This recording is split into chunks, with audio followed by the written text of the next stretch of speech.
It's Ryan from the Rocky Mountain Cigar Show here at the Smokin' Studios, back for another Thursday night show. And I'm really excited to actually have this guy on. We have communicated back and forth a few times. His cigars look incredible, but we'll show you what we're smoking here before too long. Now, unfortunately, we were supposed to have Lou on, but we had to put my cat down, okay?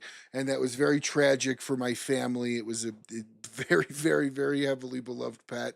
So we were unable to do the show, and Lou was so gracious enough to, of course, understand and reschedule the program. So before we bring Lou on, because he's got a really great box, guys. Like, seriously, we're gonna go through. I didn't even open it literally until today. I showed him that I didn't open it today, and I'll show you how I showed him that, because he's got a really, really great, um, uh, what is it, approach to how he does his boxes with a personalization that I really haven't seen from another company before. So really, really gonna absolutely touch on that. But before we do, huge, huge shout out to all the show sponsors that make this show happen and is possible. Please review the ticker below. It's I love all my sponsors, but it's becoming a little too much to just rattle them off every show. And that's not me bragging by any means. That's me being incredibly grateful. But please, the ones in the back are obviously very beloved sponsors of the program, as well as West Tampa Tobacco Company, La Aurora, and Cornell and Diehl. And as well, we have a new one, JM Tobacco. Those of you guys that might remember that name, and I think 4 or 5 shows back. So definitely go check him out. He's got a great product, great cigars, and he's relaunching the family brand with a lot of pride in it. So definitely check them out. And thank you so much, Antu, for being part of this show and believing in what we're doing here. So quick little show maintenance here. For those of you that follow the Smokin' Social page, if you don't, what the hell are you doing? How are you not on Smokin' Social? I don't even know. But if you're not on Smokin' Social, jump over to Smokin' Social on Facebook and join the group. Let them know that I sent you, as well as tickets are officially on sale for this year's TGS. So definitely go check them out. Virtual and general admission are left. As far as I'm concerned, I saw several posts that VIP was sold out. What felt like a matter of minutes.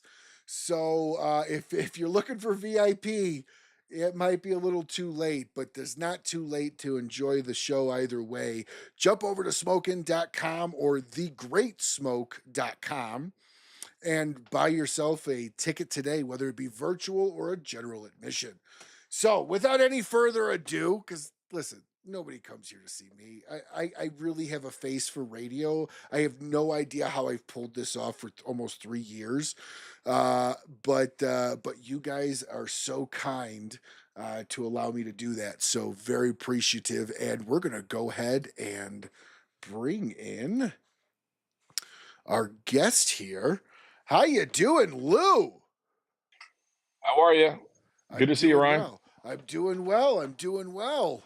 Um, so how have you been? I gotta say, man, thank you so much for being so understanding when I reached out to you. You know, my cat was the world to me. I have three, and the one that passed was really, really, they're all special, but he was really special for me in many ways. And I appreciate your understanding and Oh, your wantingness to still come on. absolutely. I can appreciate that. We have a couple of dogs in our household, and a little sensitive to allergies with cats, but I do think cats are cool, and I completely understand and have no problem whatsoever rescheduling. I'm glad that we could fit it in and still get together. So I'm sorry about your loss, but at the same time, I'm glad we could reschedule and get together. So Absolutely, Lou. Absolutely. So, Lou, you have a really fun brand here. And some people would say it's a fishing brand. And I assume that would be correct considering it's lure cigars. Um, but before we dive into the brand a little bit, because I'm going to show everyone this box. I love what you did with it, and again, there's a personalization touch in there that I think just makes it feel all nice and warm. Like you can actually take this around the fire and go fishing with this box. Like it's really really nice. So let's go ahead and bust into the only segment that we do here, which is sponsored by Dunbarton Tobacco and Trust. Thank you so much, Steve Saka. Is the What Are You Smoking Tonight? I'm doing this one early because I have been sitting on these cigars for months now, it feels like, and I just want to light it up. So, Lou, what are we smoking tonight? Well, I am smoking the Big Lou, which is the Corojo Toro. It was the first cigar that we launched the brand with back in the fall of last year, November. And it is a Corojo Oscuros. It's a little bit darker Corojo. And it's the Toro. So it's named after my dad. We'll go into the details about the naming conventions, I'm sure, as we talk tonight. But it's kind of the one that launched the brand, so I figured it's a good cigar to start with. What are you going to smoke? I am smoking the one that you had suggested to me, which was the box press. Ah, the Mean Gene. Yes. So, what is this cigar, and what am I smoking? So the Mean Gene is the most recent addition to our Habano line. That is a box press. It's got a Habano 2000 wrapper on it. It has an Amatepe filler um, that is all Lajero Amatepe, and then the binder is also Amatepe. And then it's also got some Jalapa and Esteli in the filler as well to kind of round out the cigar. Very nice, very nice. So, this is so awesome. I can't even tell you. These things have been burning a hole in my humidor. Lou, I had to put them at the bottom of the drawer because I didn't even want to open the box and be tempted. But I also wanted the Sure. experience on the show and with me opening the box and kind of getting excited the way I did. So thank you so much, Steve Sacco over at Dunbarton Tobacco and Oh, my Trust for pleasure. sponsoring this What Are You Smoking Tonight segment. So we are going to jump right back into the show here. We've got some people saying hi. I think you know who this guy is. I think he might have been the person Richard that Beard? introduced us, and we'll get into Yep. that, and hopefully you've got some juicy stories, Richard. I told him we want all the gossip, so we're gonna get some really good stories Mm-hmm. about you tonight too. He's already told me he's got a few really good ones. So sorry about Great. that, Bruce. Not being able to make TGS this year. I unfortunately will also not be going this year. So, well, Lou, I am going to show everybody here this box. And as I do, what I'd like for you to do is talk about the brand, talk about the box, what's in the box, Sure. and then talk about a little bit of the formulation of the brand as I kind of go through and show everybody what this looks like. Sure. So the box you're referring to is a sampler box that we send out to media and other people that are friends of the brand. Um, I'm my background. I have a little bit of background in marketing and graphic design, and so it's been a fun creative release to be able to bring people into the brand and you know kind of. I'm a cigar consumer first, so I've been smoking for over 32 years myself, and as I've enjoyed cigars, I can appreciate good packaging, but at the same time, packaging only goes so far, and hopefully the cigars will actually hold up and reinforce the kind of the fun aspect of enjoying the smoke as well as enjoying the little things that come along with it. So that box particular has several different cigars in it from our line. And then we've done a series of stickers because I love fishing and these cigars. So that, yeah, you can put them on Yeti cups and coolers and tackle humidors and box. travel humidors and things. So tackle box. So as we started coming up with the idea, the brand goes back to my dad. And my dad and I enjoyed cigars for the 32 years I smoked. I had the pleasure of being able to have him in my life to where he smoked cigars first. And when we would go fishing, he would smoke a cigar, and it would be something that I would enjoy the aroma of, but I wasn't, too young as a kid. He would smoke a cigar while I would drop a line in the water, and he'd make sure that I was where I needed to be to catch fish. And we were lucky enough that when I was in middle school, they moved to a little lake, a little house that had a little pond behind the house, and we could go out and fish in our backyard. So that was something that was just always part of our daily life, that we would always, no matter what it was, we could always drop a line in the water and he would smoke a cigar. Well, my dad, last year in 2023, he turned 90 years old in June. And there was a big, scheduled party to have a party for him. And we were going to have all the family and friends come together and celebrate his 90 years. And he was so excited, and his health had declined in, the remaining few years of his life. And we had a great party. And I had originally reached out to a friend of mine who has a brand of his own, Valakari, and the owner is Nimr Ahmad. And so Nimr also lived in Tallahassee at the time. And I went to him and I said, can we get a cigar rolled for my dad for his 90th birthday? And he said, sure, absolutely. What are you looking for? Well, towards my dad's end of his life, he would smoke lighter bodied cigars and liked Connecticut's. And that's not kind of in my wheelhouse. I'm not one to jump on a Connecticut. I enjoy all different cigars, but I'm more of a full bodied, medium to full bodied smoke myself. So Nimr had rolled the cigars and had the cigars rolled rather, and they didn't make it for the party, for his 90th birthday party. So we ended up smoking a bunch of other stuff with family and friends, and we had a great time.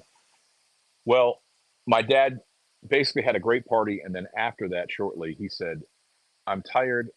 I've seen everybody. I'm done. And 2 weeks later, he basically had decided that he had the life that he wanted to live, and he was very happy and very satisfied. We got to see him the day before he passed away, and the next morning, he just didn't wake up. And so it was sad, but it was also very, very fulfilling and very, very happy. So that week that he had declined and ended up passing away, the cigars arrived. And so I took those cigars that were little Figurado, kind of a short story size, and they were Connecticut's, and I had a box made, and we put them at the wake and at the funeral, so that when I gave the eulogy, I invited people to take a cigar and have a moment and reflect on their knowledge of, spending time with my dad and having fun times together. And if they hadn't had an opportunity to do that, go, if you smoke cigars, sit down with your kids, tell tall tales, sit around and tell stories. So I didn't know how that was going to be received, but as it turns out, everybody took cigars. And for the next couple weeks after his funeral, I was getting text messages and emails and videos and all kinds of stuff from people that had really enjoyed sharing those moments with friends and family over a cigar. And it made me feel really good. And I said, this is something that's really special, and maybe we should carry this forward. So I went back to Nimr and I said, I would like to maybe do a cigar that I could honor my dad, that is something that I like to smoke. And as anybody that's ever gone into the cigar manufacturing world and ventured away from being just a consumer, you can't just order 100 cigars from a factory. The Corojo was the first line that we did, and we brought in Toro, Robusto, and Torpedo. And we had tried to do a Habano because I'm a big Habano fan. I like Tatuaje. I like a lot of other brands out there. And so one of my favorite cigars to smoke is a J21. And because I wasn't going down to the factory and picking a blend, I was trying to give them some reference and saying, this is the kind of thing that I like to smoke. See if you can get something similar to this or something along that same profile. And we couldn't get a Habano to really work. So while I was smoking at the warehouse one night, at Nimr's warehouse, we smoked a whole bunch of cigars for like the previous 2 weeks. And he came back and we just couldn't find a blend that really was something I wanted to put my dad's name on. My dad's name was Lou. His dad's name was Lou. I'm the third. And so he went back in the warehouse and he came back and he said, he handed me a cigar without a band on it. And he said, smoke this. I said, what is this? He said, just smoke it. So I sat down, I looked at it. It was a beautiful dark brown, reddish hue wrapper. I cut it, I had the pre-light, you know, it had just dried fruit, leather, just a beautiful aroma just before I even lit it up. And as soon as I lit it up, I was like, wow, this is something special. And so I smoked about a third of it. I said, what is this? He said, keep smoking it. And so after about an hour, I had gotten 2/3 of the way through the cigar, and I said, you got to tell me what this is. And so Nimmer gave me a gift. He said, look, he said, this is something that is for your dad. This is a cigar we've been working on with the factory for a couple of years. It's coming to fruition. It's a cigar blend that I don't have a place in the portfolio for his brand right now. If you want this cigar, this is a cigar that you can launch Lure with. Well, I didn't even have a name for the company, but in batting around with my buddy James from Simply Stogies, we heard from the regular. We were sitting back, and he's like, "Well, what are you going to call it?" And I said, "I don't know." He said, "Well, what got you into cigars?" I said, "Well, fishing and with my dad." And he said, "Well, you got to do a fishing theme, you know." And I said, "Well, you know, it was the lure of fishing that brought me to cigars." And so he's like, "Lure Cigars," and I'm like, "That's perfect." So the Corojo was a gift. It was a blend that had been developed at the factory with Nimmer, and it was a cigar that I felt comfortable that making a financial investment to go ahead and get a few thousand cigars brought in. We did a soft launch Black Friday last year in November, and immediately sold out before December. And Wow. so it was very exciting. And the cigars that we shared with people, they loved the idea of the behind the brand. And I had all my dad's antique fishing lures. There's some like right up in here over my shoulder, you can kind of see. Um, and so it was something that fishing and cigars just are two things that kind of go together. And so it was fun. And that's the story of how we got to where we are and where the company launched. Fishing and cigars definitely go together. I love that story because again, like your family, yes, you're not generationally 4 generations in cigars. I get it, Nope. but you don't have to be. You just have to love what you just have to love the cigar itself, love your brand, and have a dream and a drive, and it showed. And Hmm. you've been able to pull this off very successfully, making this is great. Like making really good cigars, really nice box press, and where you have your family in it. It was started after your dad, Hmm. and the very first cigar was dedicated to your dad. Yep. So So what was it? the three Vitolas we had, just to kind of get the rundown of where our portfolio is now. So the three Vitolas that launched were the Big Lou, which is a Toro. Then my son, his name is Anthony. So the Little Tony was a 5x50 Robusto. It's a similar blend as the Big Lou, just a smaller format. And then we had the Big Lou Torpedo, which was the BLT. My dad loved the BLT sandwich, so the BLT, the Big Lou Torpedo, that's a 6x54 torpedo. So those are the three sizes that launched the Corojo. And after the first of the year, we made the company official and we moved forward. We added two more sizes. We added a 6x60, which is the Lunker, nicknamed like after a big fish. After the big And then bass, yeah. we had the Churchill, which is the Sir, like Sir Winston Churchill, and Gar, like long garfish. So the Sir Gar is the Churchill, which is a 7x48 Churchill. And that is a kind of a longer little Tony, if you will. What you're smoking is the Habano. So as we move forward, everybody asks the question, what's next? They smoked the Corojo, they loved the Corojo, but they wanted to know what's left. And they wanted something that was more medium body because the Corojo is more medium full. And I wanted to have more commercial appeal. And I still was on the chase and the hunt for a Habano. So we finally got a blend we really liked, and we launched the Habano in February, and that was two sizes. That was the Toro, named after my youngest child, Allison. We call that the Tally Alley. She's 6'3", and so the bigger one went to Allison. And Nicole was like, I can't be left out. So my middle child, Nicole, she's the shortest one in the family, and I said, well, we'll do the Robusto after you, and her name is Nicole, so her nickname is Coley, so that's the Holy Coley. So every one of my kids was represented, and my dad had a named cigar after him, and so everybody was excited about it. I didn't know that they were all that interested, but they seemed to be very interested in it. And things went out, and then I wanted to do a cigar that was in honor of my dad's passing in June, Father's Day, and his birthday was June 1st. So as a cigar smoker, for me, I wanted something that was really, really bold, really, really special. And so I was working on a Connecticut broadleaf cigar that was something that was darker, richer, a little more full bodied. And in doing that, going back and forth with the factory, I had two blends that were strong, but weren't, weren't polished up. And I said, I know what I want. This is a great cigar, but it's not going to be the one that I have for my dad. I brought those in, and I brought those in under another kind of idea, which is what I call catch and release. So catch and release, just like in fishing, there are cigars that either don't fit the size or they have a limited amount of tobacco that you can't get, so you can't do them in full production. So catch and release was launched in March and April of last year. We did a Connecticut broadleaf. We called that the speckled perch. That did very well, and it showed commercial viability for a broadleaf in our line. And that the winner of that became what is known as the last cast. So in fishing, we have a saying that you always look at whoever you're fishing with, or even if you say it to yourself, if you're out there by yourself, hopefully you're fishing with somebody, more fun with other people, as is cigar smoking. You have a phrase, the last cast. And when you say the last cast, it's usually the last cast you have of the night or of the afternoon or of the morning or whatever before you decide to go in.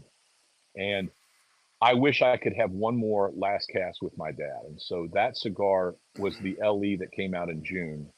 And that is a 6x52 Toro in Connecticut broadleaf with the Amatefe, Esteli, and Jalapa binder and filler that's in there. So that cigar was really special, and that was released as an LE. And that was kind of where we were mid-year last year. And what you're smoking is a cigar that became a response to all of the people that had smoked Lure up to that point. They wanted something that had a little more strength. And so we actually have a label on the package that you have so that you can see it says Mezcla Más Fuerte, stronger blend. And so I asked the factory, I said, can you guys create a cigar that's got a little more oomph to it? And they was like, sure. And they sent up some samples, and I was smoking the samples on the porch. And when I was sitting here, my wife was out on the porch, and she was like sitting there not paying attention. And I was having a conversation with Nimmer in the factory, and I said, hey, this cigar is awesome. This is where it is. This is the Habano blend that really is sharp. It's really great. And she spoke up and she said, well, if that cigar is awesome, I want it named after me. And so I said, are you sure? And she's like, absolutely. Because I didn't realize there was so much investment in people having cigars named after them. So I said, well, if I'm going to name this cigar because it's a punch in the mouth, I'm going to call this the Mean Jean because her name's Jeannie. So Nimmer was like, I'm not calling it that. There's no way you're going to put this out. I said, no. I said, she's sanctioned. She was absolutely. So she put it on the package, and I said, that's it. I said, we're going to call this the Mean Jean. And so that cigar was launched in July, and it kind of rounded out the Habano portfolio. So there's a few Vitolas in each of the different blends. And that's, kind of where we are. So I feel like I'm doing a lot of talking, but that gets us to the point where we have our core established. No, I don't mind. You're answering the questions that I was gonna ask. You're doing Okay. them and literally almost the way I would probably ask them. So no, this is totally fine. Hey, listen, I have some guests that come on that I usually that I could literally get like 4 questions and the whole 2 hours of the show's gone. So No so worries. you're doing you're doing totally fine. Um, did you sleep on the couch for a night when you into No, that Mean Gene, like the no, Mean Gene part, like no. She nothing? she she embraced it. I mean, it's not overpowering. I mean, you're smoking it, so I don't know. I'd be happy to hear your feedback on it. But if you smoke the other habanos that are in the sampler, that you can kind of get a sense of where the cigar progression was. I smoke the Mean Gene in the morning. I smoke it at night. It's great with coffee. It's great with a bourbon. It's great with, if you're going to have something a little stronger after a meal. Um, one of the other friends of mine, his name's Nigel Alston. So when I first introduced the cigar to some of the online folks that I had never really knew that Discord was a thing and met people virtually, I had been involved in some Facebook groups, but that kind of died off as Facebook had more challenges with tobacco and everything else. Discord is an environment where I've really found a lot of new friends. Yes. And one night, I shared the Holy Coley with Nigel, and he said, "I love this cigar. It's my favorite cigar." And I'm like, "That's great." So I ended up making a longer Vitola in that 7x48 Churchill size, and I call that the Long Don. And the Long Don is just a longer Holy Coley, and his nickname online is the Don. That's his nickname on social media. So it was fun to kind of make connections with people. And again, the whole premise of our brand, the slogan for our brand is smoke great cigars and tell tall tales. It is all about lighting up, whether you're smoking a lure or you're smoking another cigar that you love, and sit back and just talk to people. My dad liked just to get together and just talk about anything and everything and nothing over a cigar. And that's kind of what I want to encourage with, if you smoke a lure, that's great. If you smoke something else, I smoke a lot of other brands too. I smoke probably a lure cigar a day, and I smoke 3 other cigars that are from other companies, kind of thing. So I love to try what's new. I love to try some tried and true things as well from other brands. And as I develop ideas for lure, I'm always kind of looking out there and see what other people are doing, to come up with ideas for that. You should come out with like as like a maybe more or less a kind of a joke, but call it like the big lie and have it be an 8x80. There are some people out there that smoke these gargantuan cigars. I am not a fan of those myself personally, but I tell you what, I'm sure that if you make it, somebody will get out there and they'll enjoy it if it's a good cigar. Well, I always just Um, think of like fishing as every time you tell the story, the fish got bigger. well, maybe along those lines, Ryan, you could do a box that's a 7x70 box, but it And ends it's up just being a petite progressive. Corona. It'll be a petite Corona inside the box, so it'll have the ruler on the box 12 inches long. I caught this huge fish, and really inside it's only a petite Corona. No, So yeah, you could call it the story or something like the that. yeah yeah fish stories. The fish stories. There you go. So But along those lines, the smaller cigars, as weather, I live in Tallahassee, Florida, so it's awful hot during the summertime, and I don't have time to smoke an hour long cigar or 2 hour long cigar outside. And sometimes, even when the winter months. So we came out with this idea called fish sticks, and I can't remember if I. So fish sticks, they're a smaller vitola. These were the original kind of series that we ran. We just did it as an experiment. We put them in these 5 packs, and with Boveda, and it was 5 Rothschild cigars, 4.5 by 46. This cigar was mimicked the Mean Gene blend, but it was in a smaller format, and they were very, very successful, and people just loved to smoke those cigars. It's kind of funny. Um, I didn't know if they would sell. I didn't know if anybody would pick up on it, but people when we put them out and we had a couple thousand made, and they immediately sold out. So they will be re-released um, next year at PCA. So the fish sticks, what I wanted to have happen was I wanted to be a smaller cigar that was box pressed, because frozen fish sticks are rectangular, mhm. and they didn't have the molds. They didn't have the molds, and they couldn't do it unless we put an order in. So the idea was we'll do this small Parejo Rothschild. If they do well and people like them, we'll order them in the box press. So they're going to be coming out in the box press, and you can see the kind of the difference in size. Um, there's the round one fish stick, and then here's the box press Yeah. version that's got kind of a box press that's in there. So it's it's a fun little idea for a short smoke, grab and go kind of 5 pack that you can put out there and do. And it's those little things, creatively to kind of put out there and see what people enjoy and Absolutely. get feedback. So it's been fun. And little stuff like that they're great to grab and go fishing with. Yeah. Stuff like that are impulse buys. Yep. Oh, I'm gonna go buy a couple sticks. Oh my gosh, there's a 5 pack called fish sticks. I've got to get Hmm. that. just for the name of it, the back of it, I could tell somebody I'm smoking a fish stick. Just little stuff like that. It's marketing like gold in that sense. It's been fun. You're able to get really, really creative with it.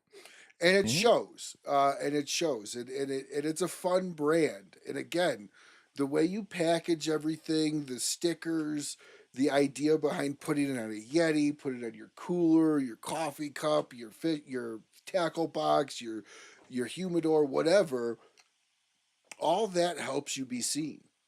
Hmm. But I do gotta, I do, first off, I am now a little bit into this, well, quite a bit into this. It's smoking really well, no issues with it, really good draw. Um, I do feel that it's a little bit of like a medium plus on the Hmm. body. It's not punchy, so I just want to make that clear to everybody. So for the strongest stick he makes, it's not going to kick your ass. I think he made the strongest stick he made to still be able to smoke it in the sun while you're fishing. So he's Sure. not going to put something in that's going to just dry you out, destroy your nose. The retro is really, really smooth on it. I don't discuss flavors anymore because I got tired of people asking me how I get those. I always just tell people, "Did you enjoy the cigar?" Well, then who cares what anybody else tasted? Like it's all that matters about you. Sure. Um, but really, really good cigar. Really good smoke feel. Slightly gritty, really full smoke, but I like that though. I like that little gritty. At least on my palate, it feels a little on the grittier side. But again, I like that. Again, the retro is really nice and smooth. Draw is great. So I do got to ask you. You've been around now for how many years total? Well, for me personally or for the brand? No, the brand. Okay, so the brand we officially launched and became a company January 1st of 2024. That's what I thought. So it's been just a few months, less than a year. Yeah. The soft launch was in the fall of last year, at Black Friday. So coming up on Thanksgiving will be a year that we've officially had a brand, but it wasn't official until we, incorporated and did all the stuff with the, legal side of things, January 1st. So I'm gonna play devil's advocate with you here and challenge you a little bit on something. Hmm. One of the things that I hear a lot of new brands say to me is, "Oh, I've got to keep myself with one or two as to not get lost in quality or not be able to fulfill back orders or not be able to get them in time." And you launched with a full portfolio. Why so quick for everything? And why not launch things as you grow? That's an honest question. Sure. I will tell you this, at at the core, I'm going to go back to something I said earlier. I love cigars. I love trying different sizes. I love trying different flavors. I love trying different vitolas. I love trying different, factories. I am not I am not a blender. I am a true connoisseur. I'm a true enthusiast where I really like the story. I like the story behind the tobacco. I leave all that blending up to the experts. And we've been very, very fortunate to work with some very talented people that are putting out some really, really great cigars. And it has helped me and give me confidence to put the brand forward. But I like a lot of variety. And, there's a lot of brands that are very successful that have a few or single vitolas per blend. And I respect that. I mean, I completely understand it. And from a financial standpoint, it's much more responsible to maintain that. I had no intention of having more than one cigar when I started this idea, but as it came out, I listened to the people that were smoking the cigars and giving me feedback, and I said, "There's some people that want Robustos, there's some people that want Toros, there's some people that want the Gordo." I mean, I'm not a Gordo smoker, but there was a demand from my core retail group and their consumers and their customers and my friends that are out there, and they said, "We want a 6 by 60." Well, we put it out and saw that there's a lot of people that enjoy that. And that's great. And so I want to be able to bring cigars to people and inspire them to smoke my cigars and smoke other cigars as well. The ability to scale up, I mean, yes, from a sustainability standpoint, it is much more of a challenge to maintain a variety and a larger portfolio, but we've been working very hard and we've gone slow in the first year. So this is the 11th month if you count November so far. We're on, a third of the way through here coming up next week. The ability to meet demand and to stock the cigars to be able to meet the needs of our retailers. I mean, we have had such great relationships. Half of our retailers are very small, um, individually owned, family owned cigar shops. And if you go to our website, lurecigars.com, you can see a list of our retailers that we have. Some of those retailers you probably have never heard of before unless you're in that region of the country where they're going. So one of those retailers is in Livermore, Iowa, Smoldering Cigar. They live in Livermore. They have a beautiful lounge. It's amazing. Brian and Shauna Boland, I met them by way of a connection, a personal connection through Simply Stogies and James. Um, and so when I met them, Tim and James were like, you need to sell your cigars in Livermore. And I'm like, okay. I reached out. I had a conversation with Brian and Shauna. And after an hour of conversation and talking the story and everything else, they brought the cigars into their humidor. They have 308 people that live in the entire town, but there's people that go to that shop and they travel to go there, and they love Lure, and Lure is a great performing cigar for them in their humidor. And so stories like that, we have been very, very fortunate to be in some of those kind of well-trafficked, well-supported environments where boutique cigars and smaller, I'll use the word craft cigars, are being used to further the enthusiasm for the brand, further the enthusiasm for the industry, and the whole kind of cigars. And so we have been very blessed in the fact that our sales and our response from people who smoke Lure, they've gone back and continue to smoke Lure. I mean, there's people I know that smoke Lure every day, and they really love our cigars, and I think that that's been a real blessing so that we can actually make those commitments to the factory to be able to continue to make a variety of sizes and a variety of blends. So it's only been because of people who have been out there supporting it from the retail side and also from the consumer side that has given us confidence to move forward. Now we are growing. We have several online retailers. We have some larger shops, and as you know, it's humbling to see how the brand kind of started with an idea and where it is right now. We're very encouraged and going forward. So when you launched with Big Lou, Mhm. what did that mean for you Mm. emotionally? Not necessarily about, but what did it mean for you as a father, for one, Yep. showing your kids you started a business, that a hobby became something, Yep. and probably countless people told you, what the fuck are you doing? Mm. And we'll get into that in a bit. But when all's said and done, when your brand hit market, what was that feeling like for you to Yeah. have that first cigar on market after your dad? Well, I will say that I was very fortunate. I've got siblings. I've got two sisters and two brothers, and they all live outside of town. I mean, they're hours away. And I grew up in Tallahassee. I lived in Tallahassee. My parents lived in Tallahassee, so I was able to see my dad very frequently, and I was able to have a lot of moments that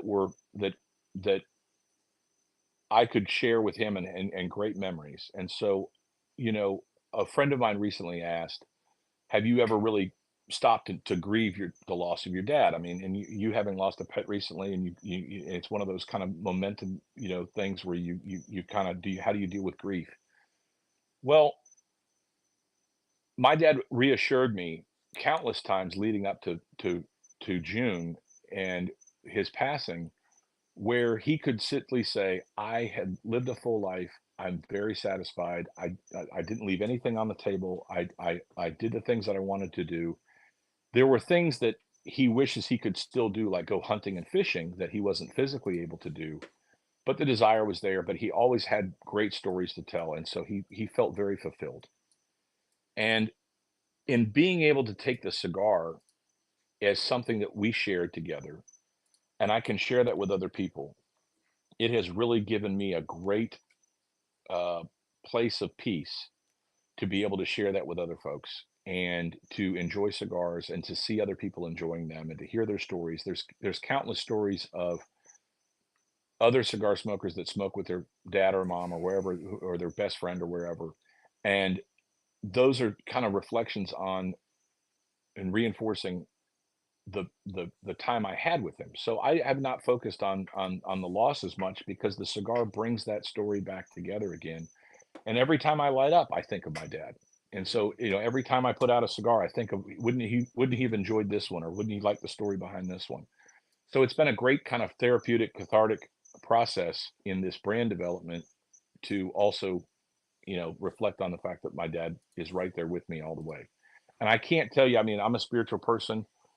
Somebody might think it's hokey, but I will tell you that I think some of the success that we've had, there's just a presence there that, I think my dad is, is his spirit and his energy is there, going forward and is with them. And Lure is something that embodies a lot of who he was and who I am as a person, to have that. So yeah, I mean, you get emotional. And my kids, it has brought my kids into the idea where normally I'm out there smoking with my buddies or I'm on the porch smoking because I don't smoke in the house. My wife wouldn't allow that. But I have a little porch and I get to smoke and I smoke daily. And my kids have now brought them into where it's not something that's just dad's activity. They get to be involved in it too. So as a father, it's very exciting to see that as well. So what has been something you've learned about yourself through this experience that you never knew was either there or you didn't know about yourself? Mm. Oh, Because this has been an emotional journey, this company. This was not a company started, when life was rainbows and gumdrops. Like, you were in a grieving period. So yeah. so this was started kind of, I feel, as a way for you to grieve in a professional outlet Mhm. that allowed you to be close. But I don't want to put words in your mouth, so please. No, you're right. You know, something I didn't know. One is there are days when I really miss dad.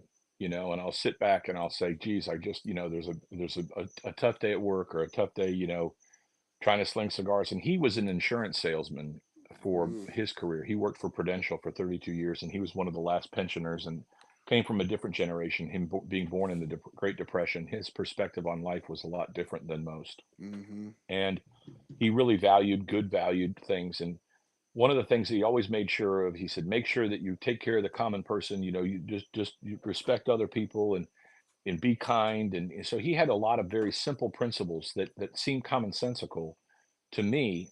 And it was something that when I decided to do the brand, there's a lot of things out there that I think that if you make great cigars, you can command high prices and you can come up with some BS story that this tobacco was found in some vault somewhere, and you hear these stories that it's great marketing, but it doesn't hold up to kind of the authenticity. And I knew that when I was going to put my name on something and put my dad's name on something and my entire family's name on something, that it had to stand up and it had to be something that was authentic and it was a true story and it's the story of my life. So one of the greatest things I learned about it is that the people are interested and that people care, and that they can connect with the person.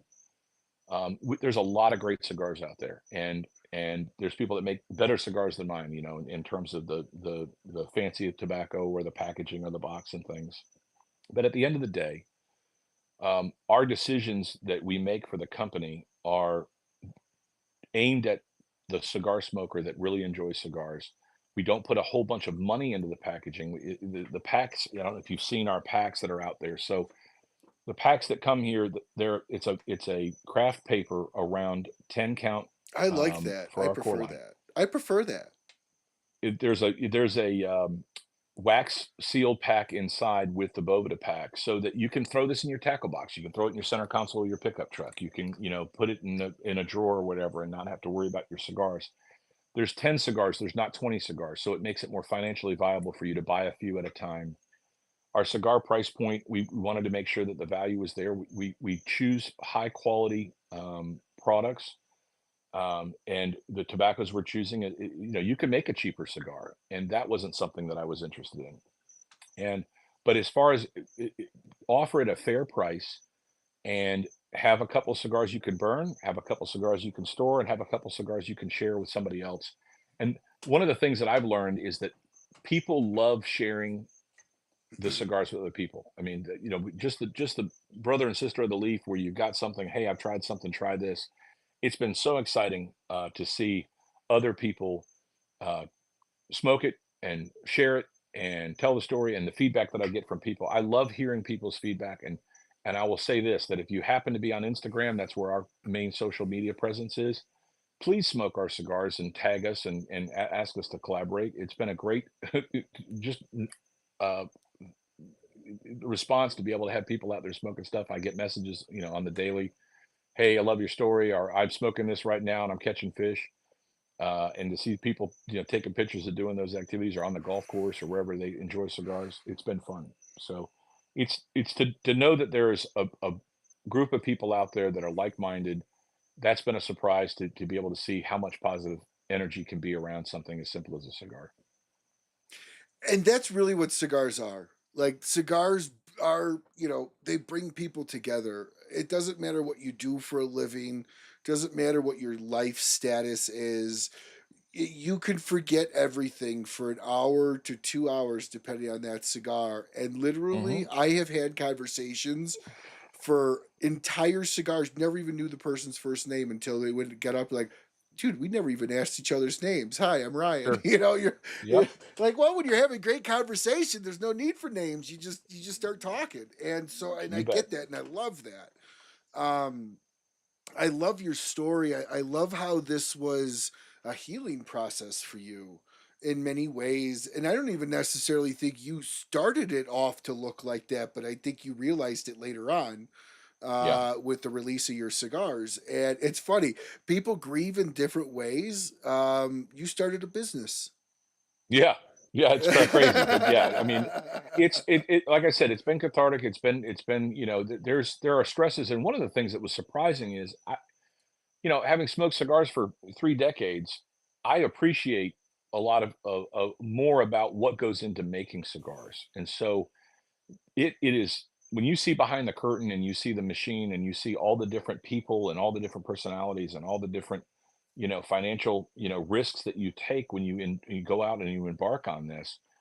This is something that was never an intention, but, we have reinvested all of our, earnings back into buying more cigars and building that stock up so that we don't have things on back order and don't have things that can't meet the needs, because the last thing I want is somebody to go out there and ask for lure and not have it be on the shelf or in the tray or wherever. So it's been eye-opening, and it's not for the faint of heart. I think everybody that's ever gone to a cigar lounge and sat there and burned a cigar made by somebody else, they'll sit there and say, "Well, I wish I could make or I'm going to make a cigar someday." Well, go for it. You can do it. Or I'm going to have my own cigar lounge. When I retire, I'm going to have a cigar lounge. Ask a cigar lounge owner if that's a great idea. They may tell you something different.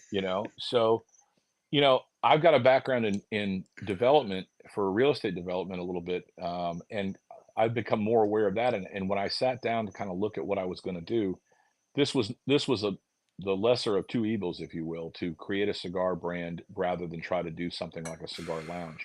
Yeah. Um, we have some great lounges in Tallahassee where at Jerry's is my home lounge there, and then we have Fuma Cigar Social, which is another lounge. It's beautiful midtown, and they are supporters of Lure, and they are people that are already done a great job with cigar lounges. So that was not something that I wanted to endeavor in, but I took a chance, and it like you said, it's part of the healing process. I mean, I don't know if I'll ever, get to a point where I don't miss dad, but every time I light up, especially if I light up a Big Lou, there's a happy memory and a happy moment in that enjoyment of the cigar.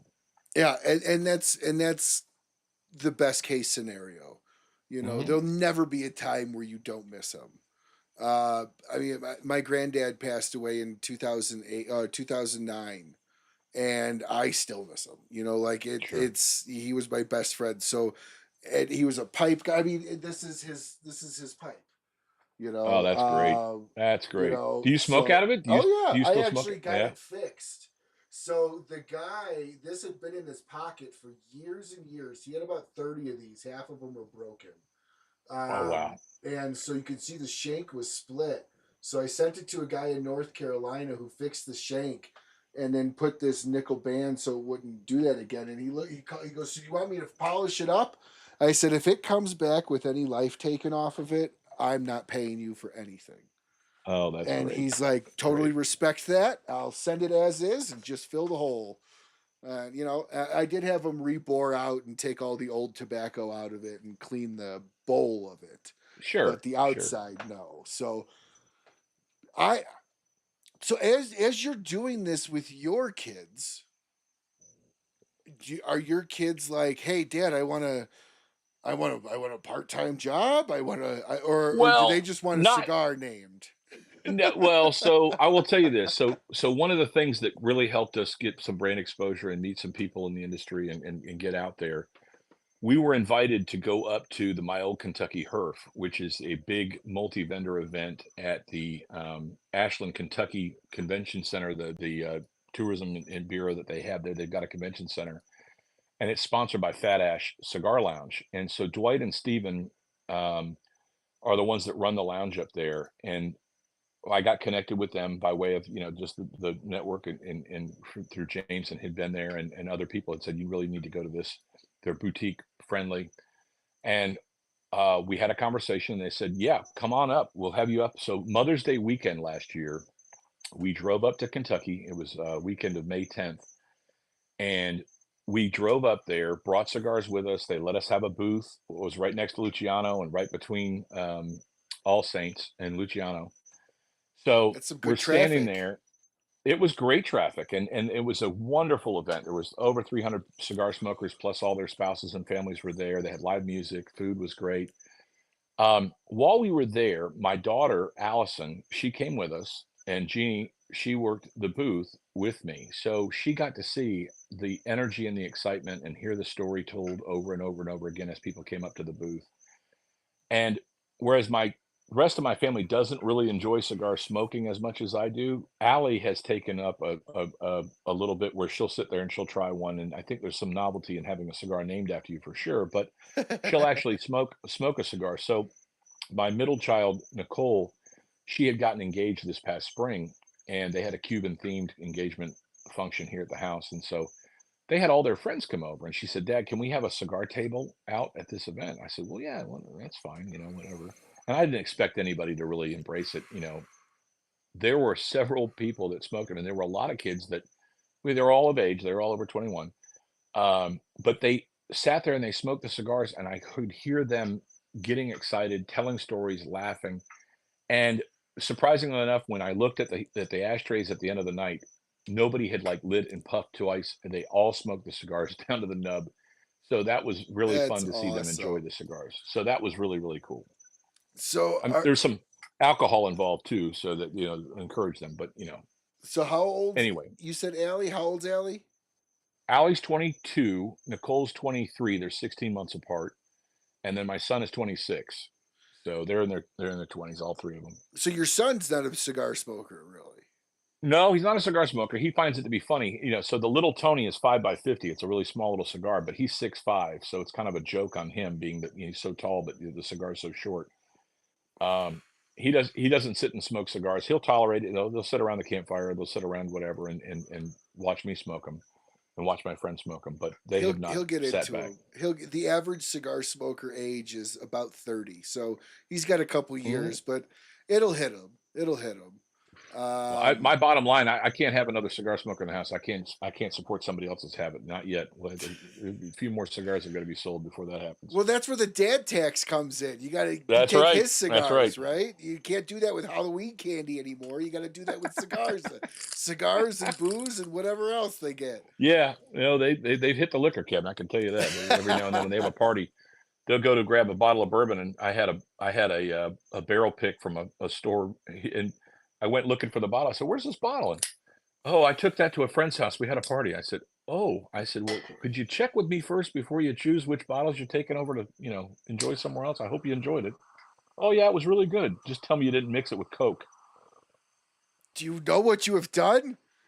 Yes, exactly. I Oh, they learned. They learned. so how tall are you? I'm 6'2" now. I was 6'3" before gravity took a hold and just age.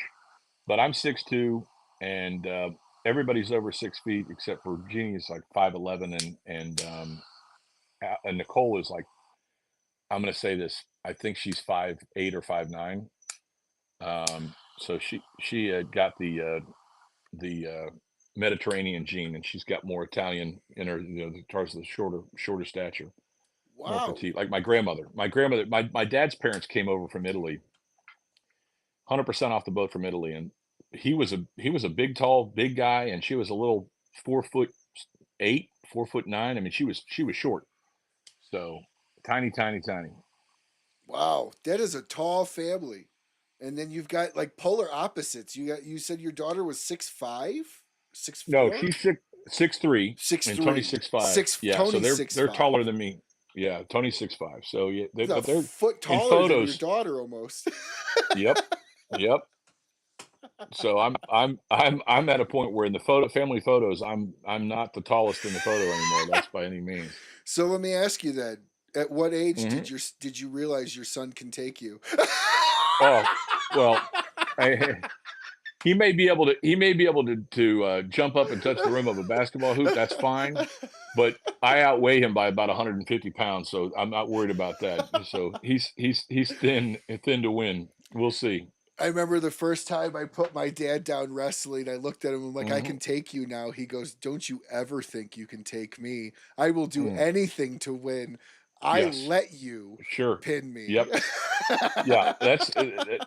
I'd like to see him try, but I don't know, because I'll tell you, as the older I get, I feel like an old man. I don't have the stamina or whatever. It's like if it's a good 2 minutes is about all I got before I'm winded, and then you tip me over Yeah, for sure. I've always told friends, you've you've got to last a ferocious 60 seconds if you're going to wrestle with me, and then you'll get me. But you've got to last that 60 seconds, because I did do That's right. wrestling, I did weightlifting, I can put you Okay. in a Yep. pretzel.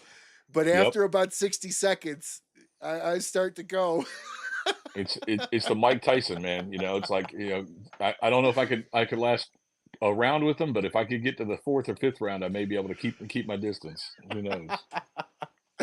Well, this is a lot of fun. The whole concept of it. I love the fishing theme.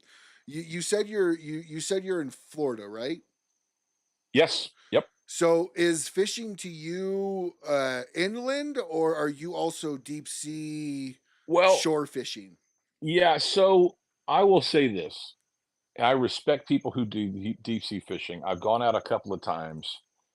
That's a whole other world, and part of it is that don't own a boat, have a friend with a boat, because as far as the expense, Oh yeah, when I hundreds of was growing up, dollars. sure, just to go out and pay for the gas to go Yeah. out and go out there. Well, so a fish story. My dad, again, when his dream was to own a little house on a lake, and he reached that goal in the mid '80s when I was in middle school, and so we were fortunate to have a little John boat behind the house, a little underpowered trolling motor that we could go out and we could always catch fish. We had bass, crappie, bluegill, shellcracker, etc. So that was what I knew as fishing. And we would take the boat every now and then. We would hit a little trailer, and we could take the boat out and go to the rivers, get stripers, and catfish and other things like that. So mostly freshwater fishing. And then there were a few times when we would take family vacations up into the mountains areas, and I learned to fly fish, and so my dad also loved to fly fish as well. So you can take a half-pound trout on a 3-weight rod, and it feels like a tuna. So you didn't have to go out. You don't have to go out and catch a sailfish, to feel like you got a trophy. So fly fishing and then tying flies and doing that is something that I've enjoyed, but it's not something that we have enough trout water here. There's not a fast moving water to warrant that. I have to travel for that. And so there's been several trips that we've enjoyed that. I have friends that go to the coast, and I've been out on deep sea fishing trip, and there's a lot of work, and I love eating ocean and Gulf seafood. I don't like working for it. And so unless you go out there and you happen to be put on some good numbers and you can actually get a day of fishing, that is work. And that is something where you could go out, and the Gulf of Mexico is relatively shallow compared to like Atlantic fishing. I've never fished in Atlantic, so I can't speak to that. But when we went out, there was a day that one of my friends said, be at my house at 4 o'clock in the morning. And to get to the coast from my house, because I live on the north side of town of Tallahassee, is about 45 minutes to an hour. So with no traffic, it's an hour drive to get down to the coast where he has his boat. I got up 3:30. I drove down there 4:30. I was late because I'm not a morning person. I get on the boat. I brought cigars because and I was going to help with the gas. And we take this boat out, and it takes 2.5 hours to get to the water deep enough to where you can get the fish. So I was sleeping on the cooler. I just laid down on this big cooler that they had, and I was out there, and I'm like, wake me up when we get to wherever we're going. And we went out to this place, and then he's like, are you going to work the front of the boat? Which means I'm going to work the anchor. So I spent the whole day dropping the anchor and lifting the anchor, and they were drop a line in the water. But if they didn't get a fish like within the first couple of minutes, they were like, we got to move to another spot. And I'm like, wait a minute, fishing is all about sitting and doing nothing, casting. They're like, no, no, no, we drop it down. If we don't get any bites, we move on to the next spot. So we kept doing this all day long. We got one red snapper, and it was, I don't know, about 18 to 20 inches long, They're and not I'm like, it big. was beautiful. I said, we're going out here. It was 6 hours and then 2 hours to get home with this one fish in the cooler. So I get home, or I get back to the shore. And of course, I had told my family at the time, I don't know how the kids were younger and they didn't eat seafood, but I told my entire family that I was going to bring home dinner. Well, that was a mistake. So I had to go to the fish market on the way home. I had to stop at the fish market. And when I walked into the fish market, they had grouper and snapper and some trout and some redfish and some shrimp. I bought 2 pounds of shrimp. I bought like 2 or 3 pounds of grouper fillets. I bought some additional red snapper, and I put it in the cooler, and ice in the cooler. And it was less than a tank of gas to go out on this boat, and it was instant. It was all done and it was all cleaned up. I didn't have to fillet anything. So I get home, and they're like, "What did you catch?" And I'm like, "Well, we got one, And they're like, "One?" And I'm like, "Yeah, I stopped at the fish market so I could get dinner."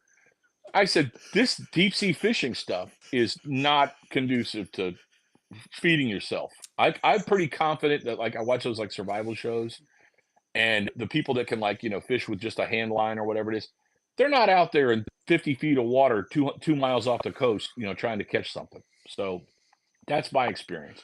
No offense to anybody who goes out there. I love eating seafood, but I'm gonna let the experts do that. That's not my bag. Yeah, Mm-mm. that's intense. 8 Mm. hour 8 hour day One fish. for a 2 pound snapper. No, I'll go to the restaurant. I'll let the chef put it in some kind of bechamel, capers and wine and whatever sauce. Let them do it. I don't have to. I don't. And I love catching fish. I'm even a catch and release kind of guy. I'll catch things and put them back, in the lake. That's fine. But when it comes to like going out and making that kind of investment of time and money to make that happen, deep sea fishing is. And I will say this, not that I didn't get seasick that day, but yeah, you get out there in that open water and you could get a little queasy too. So I've had a couple other outings where I'm like, this is not my scene. Yeah, no, You it's gotta know your limits. Know your limits. that, and I would love to go deep. So when my wife and I went to Clearwater Mhm. for our honeymoon, or no, just for a trip.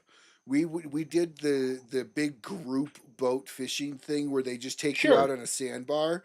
It's Yeah. not even fishing. You're dropping a lure in a barrel of fish, and you're pulling up. We got like six or something, and then we thought it Sure. was a great idea to go back to the. Oh my gosh, we thought it was a great idea. So they skinned them for us too, right? Mhm. And I don't even know what we got. We got a bunch of different varieties of stuff. And so we thought it was a great idea to go cook it in our hotel room. Oh, Uh, wow. well, we had two huge outside balconies in our hotel room, so we're like, oh, the whole thing's gonna air out. So we leave to go down to the pool, and the whole floor reeked of fish. Like I felt like the guy at the office, right? That Oh my makes the gosh. thing you shouldn't and stinks the. Yes.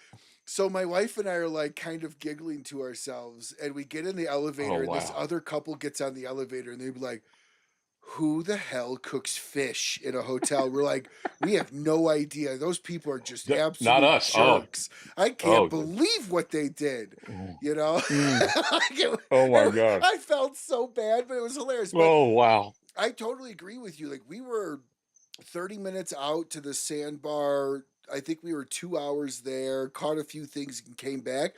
But that's kind of cheating in the ocean fishing world. Hey, I'll Um, take it. I mean, at least you got something.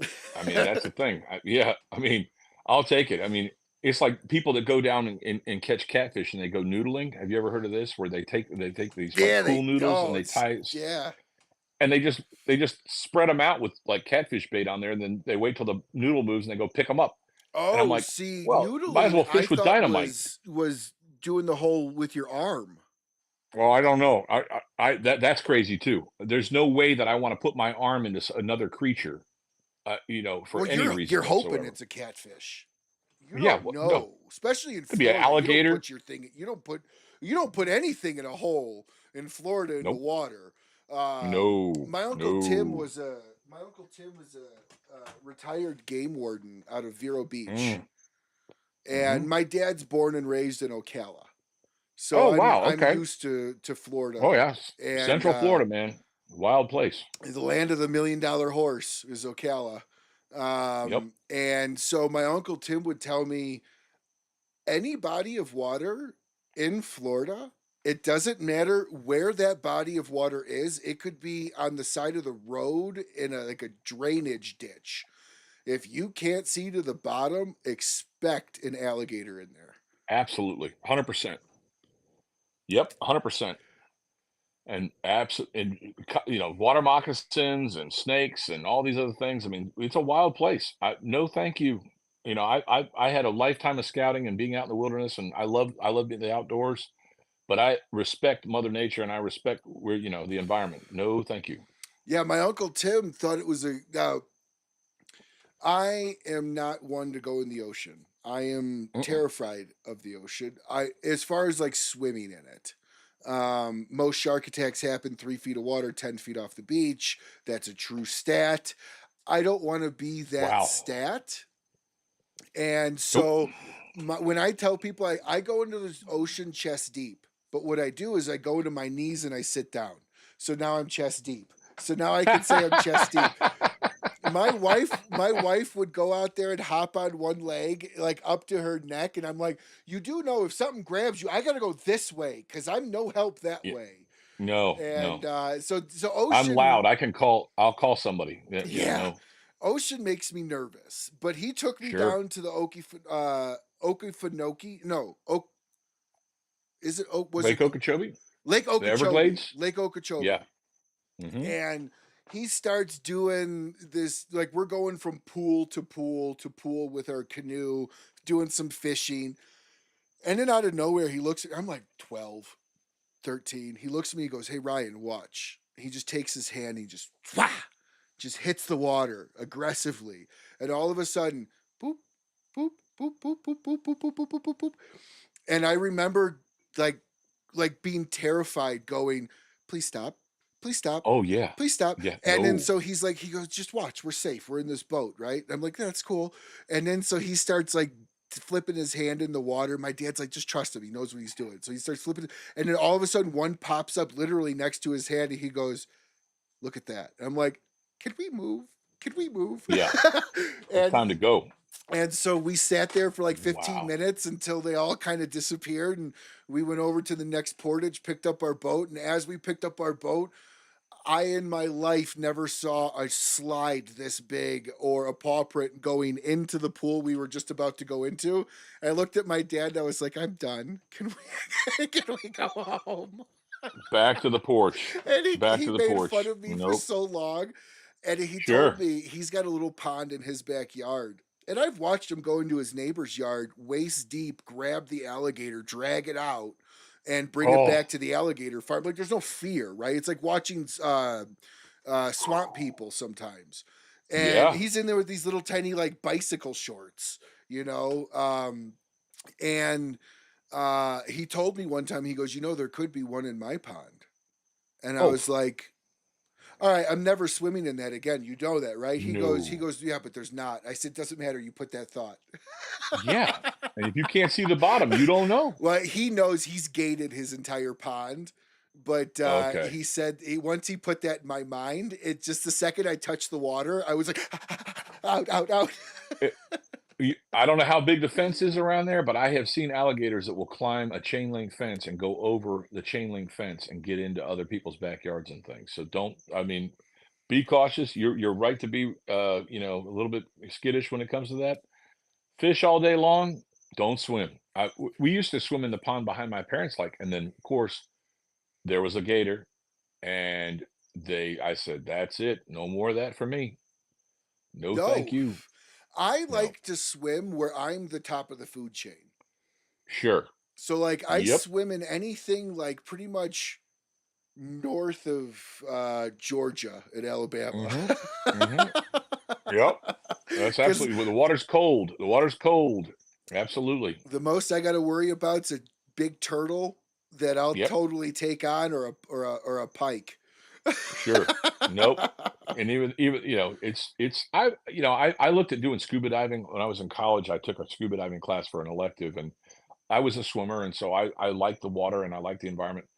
But when I went down, it was a vortex spring in the Panhandle where they had the freshwater spring you could go down. Well, there were all these freshwater eels in there that looked like snakes, and I'm Yeah. like, this is just not my scene. I said, you know what? Limited air supply. I said, I like shallow areas. I enjoy snorkeling. I like looking at pretty things. This idea that I have to go into dark water and everything is more suited and eats things that are my size, I'm done.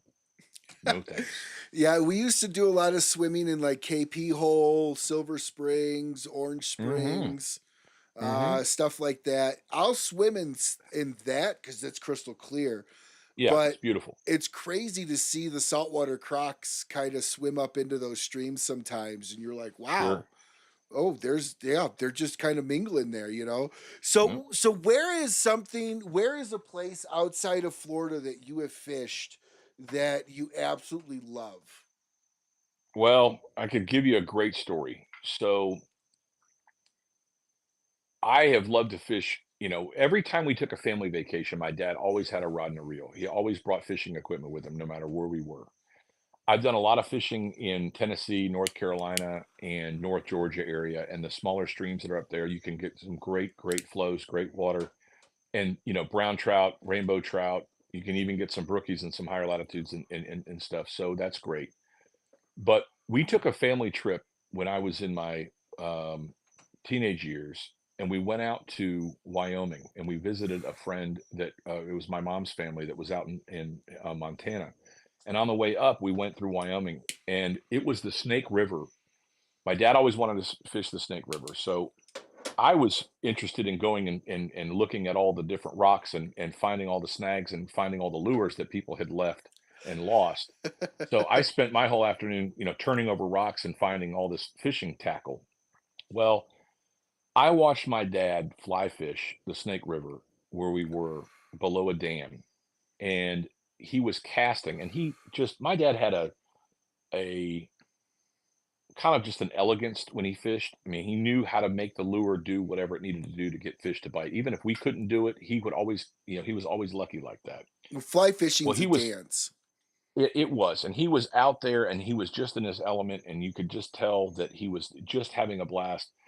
And he cast this line, and I watched he was fishing with like a mayfly pattern, top water, and surface, and it kissed the water perfectly, and it went down past an eddy and just kind of stopped and paused just for a second, and this big brown trout went and sucked it off of the surface and just sipped it. Oof. And I saw my dad set the hook and bring that fish in after a very just valiant fight. And to me, that moment of watching him land that fish was one of the most special times that I saw. And it was this huge two-handed to lift it out of the water brown trout that he caught. And it was just miraculous. It was just amazing.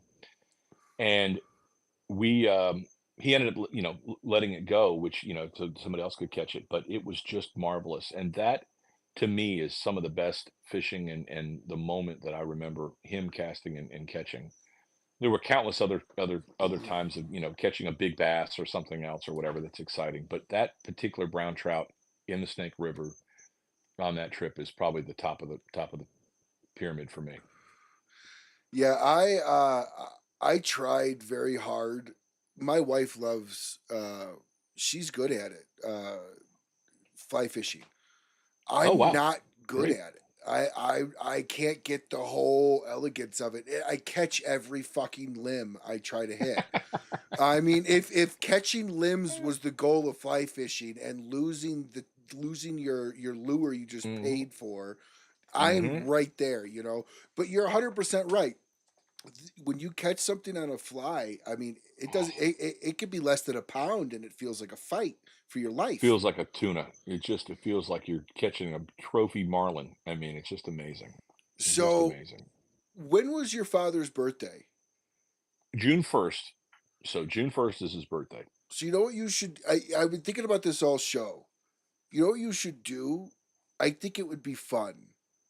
You should, for next June, run Mhm. a contest, a fishing contest Oh, for the yeah. week of your father's birthday. Best fish caught gets like a 5 pack of Big Lou. Oh, yeah, or the last cast. I mean, that would Or be last something that cast, yeah. I could I definitely think do that would that for the be the LE because yeah, I think that would we be a lot of fun. we are going to have the last cast as an annual release that will be limited production, and it will come out every year, and that's a fantastic idea. So we'll do a fishing contest. You post a picture with your fish, and you'll win a 10 pack. We'll do a 10 pack of the last cast, to make it keep it all together. So that'd Yeah. be fantastic. It's a great idea. I think that'd be fun. And you'd have to set up some parameters around what constitutes a fish that counts.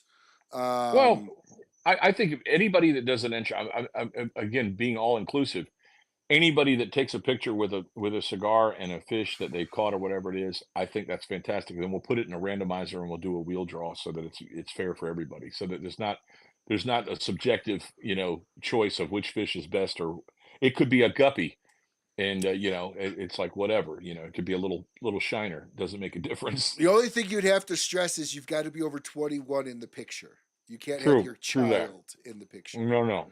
Child Um, could be but is not is that is not that an issue? submitted. Well, Okay. I could just see like you picking a kid, and even though Oh, it no, no, goes no, to their no. dad, Yeah, like no, that no. being a potential issue. You know, Mhm, having father son in the mhm. picture, but somebody over 21 should be in that photo. That should absolutely be a requirement just to cover your own ass. Sure. Um, I think that would be a lot of fun, and that release should come out. I mean, when are you looking to do that, Ellie? I mean, why not have that So, Ellie release for the week of your dad's birthday every year? yes, we did the release party this year, June 1st, Hmm. and we'll do it June 1st every year will be the drop. So Okay, on so his it'll stay birthday on will that. be yeah, it'll stay on that. And June's a great month. He passed on the 27th. Father's Day is usually the 3rd Sunday, always.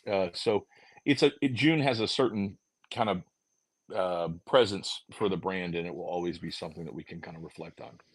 All right, now I want to kind of dive a little bit into you a little bit more, as far as Hmm. what makes you tick. Um, what do you what do you find joy in outside of Mm. family and cigars?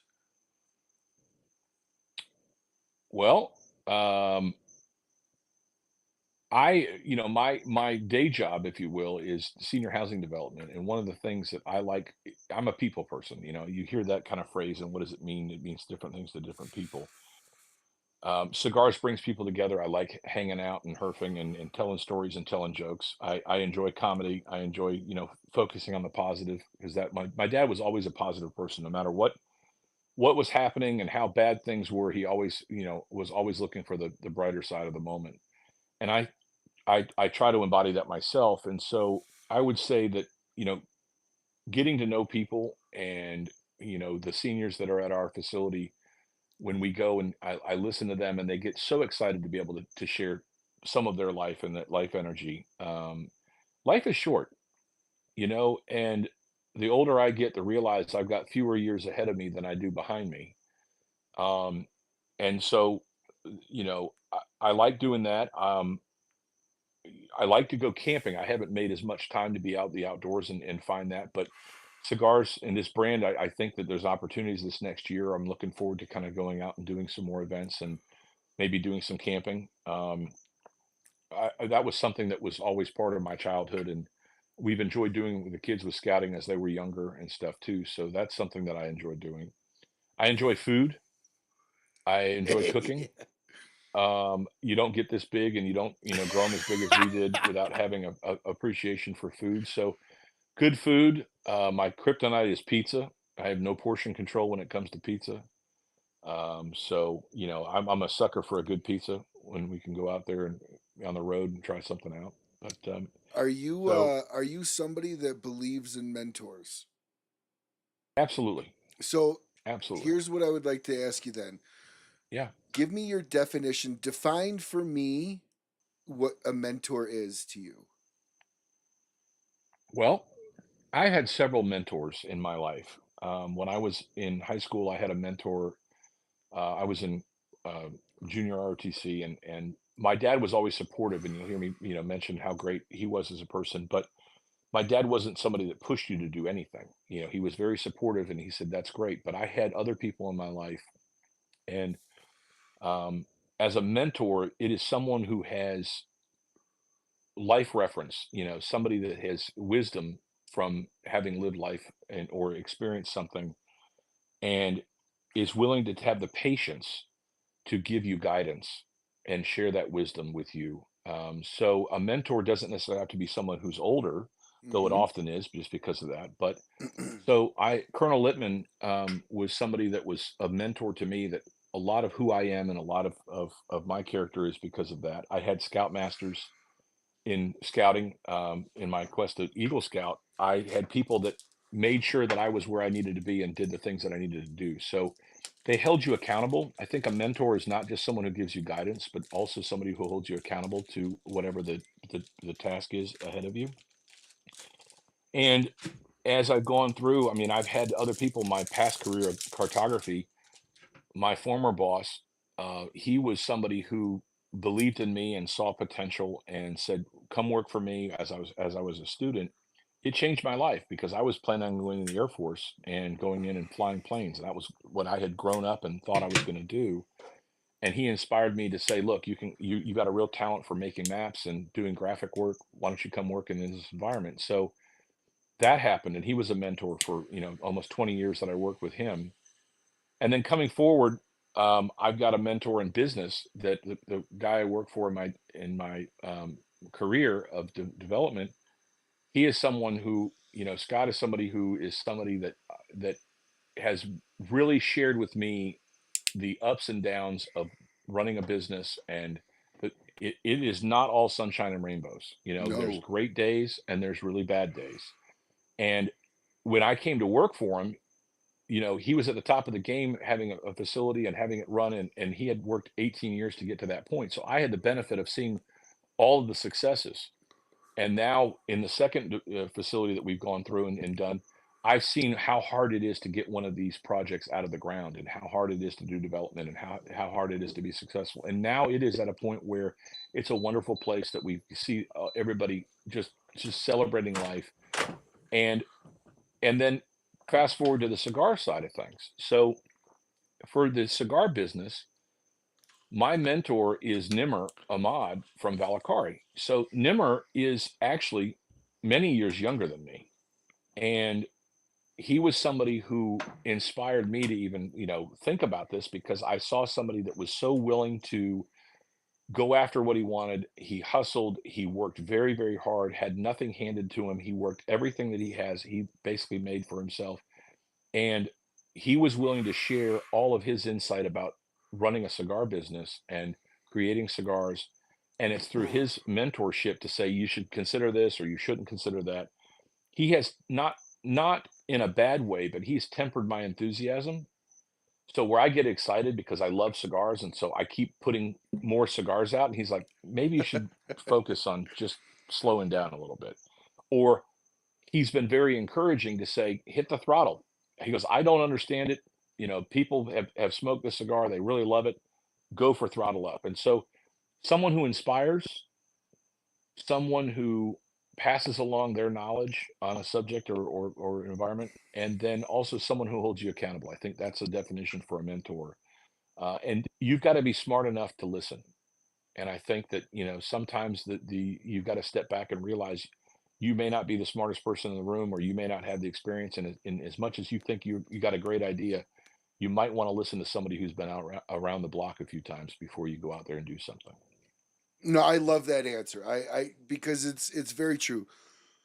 Um, one of the things that I've come to my grips to with having mentors is no mentor could ever have a financial stake in your success Yeah. because that's not a mentor.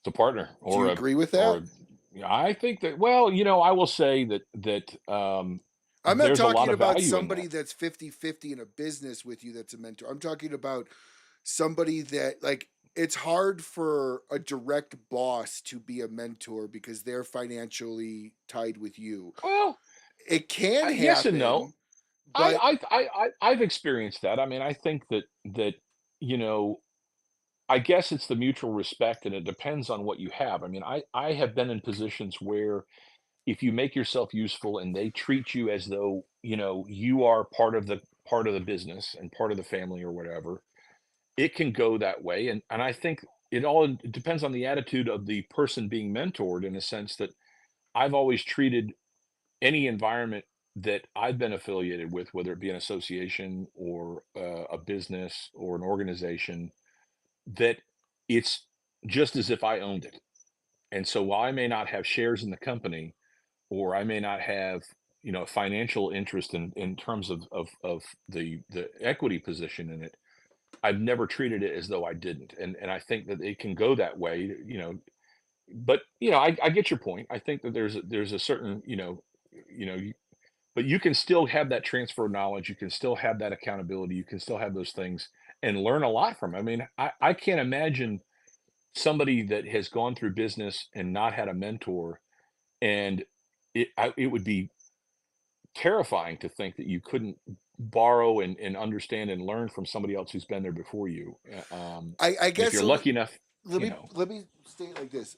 I have found I've had better mentors from people that don't care about my financial success making their life easier. huh, If that makes sense, because yeah, I'm then sure, it's like it's much more of a I'm here just for you than yeah, I'm here also for me. So like a lot of my managers have been mentors, but they've been mentors at a level that their success and their wealth isn't determined by me, and so sure, it's always felt more real, and the yeah, advice, the kick in the ass versus I might lose my job too, yeah. if Well, that kind I of mean, makes sense.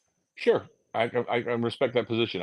I just haven't been put in that position to where I stop to think about it that way. But it I've been very fortunate to have people that are invested in my success and that are happy about um, my family and very family environment, even when I worked for the state in government, it was something where the people that I worked around were, like-minded people and family oriented and I've always felt valued at a point where I didn't ever feel threatened, you know, in that way. But I could see definitely where their financial interest definitely has a governor on their ability to be a true mentor and see your personal success. Well, yeah, it allows you to kind of second guess where their insights are coming from. I and again, I love having mentors because I'm one of those people that the only reason why I am successful is because I have learned not only from my own screw ups, but I've been smart enough and willing to learn from others. Sure. Um, I did enough things the hard way in life that when I got older, I realized it could be a little bit easier if you just kind of listen. Yep. And And uh, follow and the rules, sure. exactly. And that's Yep. always been, I've been in sales for over 20 years, and you're not in Mm, sales for that long without the ability, to take some really good advice. And absolutely. as you were starting through this company, how hard was it for you to not listen to the people going, "What the fuck are you doing?" It's the No, quickest way well, to broke. yeah, I mean, there's the joke that you always hear, and I think there's every manufacturer has borrowed this phrase, and I can't remember who's, started it, but it's true. If you want to make $1 million in the cigar business, start with two, Mhm. and so, that joke has certain relevancies in the sense that anytime you get into something and you think it's going to cost you $1, it's going to cost you, more than that to be able to be going in that. And that has been something that has been an eye opener for me because, you know, it, what what making commitments and you're buying product that you're taking all of the risk in buying something that you hope is going to sell, and you hope people are going to get excited about it. We've been very very fortunate and humbled by the response, but at some point the music could stop, and at the end of the day, you're going to be held with thousands of cigars. I hope you enjoy them, so because you better enjoy them personally. So I said that, going on the get-go when I first started, I said, "Well, if nobody buys them, I'll smoke them and I'll enjoy them and give them to friends or whatever." But, you know, from the standpoint of the risks, you've gotta be willing to take some risks to be able to see reward. I mean, I think that there's a safety in a comfort in not trying. But I saw my dad at the end of his life in the last probably 4 or 5 years where we would sit on the porch and smoke a cigar, and he said, "I wish I could go hunting one more time. Just wish I could go duck hunting one more time." And he actually petitioned me to take him and go do these things, and I didn't feel comfortable putting a 12 gauge shotgun in this frail body, hands of my dad, and he would knock himself out of the boat or he would kill Yeah. somebody else or whatever, dangerous. So I basically dismissed that, but it was a reference point for me that I didn't wanna get to the end of my life and wish I would have done something. And so, as much as he was a father and he had his moments of mentorship in a sense that, but just the reference point of saying, if you're going to do something, I'm going to be 50 next year in February. And so I didn't want to get to where I was 80 and wishing I had done something. And so it was a time when, my kids are getting older and there's less, responsibility there in terms of their financial well-being. I mean, at some point they'll be off the dole, knock wood. But I said, "Look, I'm gonna make an effort, and we're gonna make a chance to do this," and so far so good. That's a big that's a big risk. That's a big leap to take. That's a lot of belief in yourself and belief in that product. Um, was there ever a point in time where you and your wife or your wife was like, "Are you really going to do this?" Or was she more or less kind of gung ho behind you? Whatever you need to do, dear. Well, she's been very supportive. They're very invested in they help to pack up swag and help pack up things and respond to things and stuff. I mean, so they've been helpful. We make the wooden trays for the cigars to be retail presented, and so they've been helpful in making those things. And there have been times when over the last 11 months, she's like, "When are we gonna start making money out of this?" And it is not something that, it is we have been basically working towards that goal. We are gonna be making an effort to go to PCA. We've got our booth. We'll be at PCA this year, and PCA will be an environment where I hope we can expose the brand to more retailers and more enthusiasts that are out there by way of the retailers.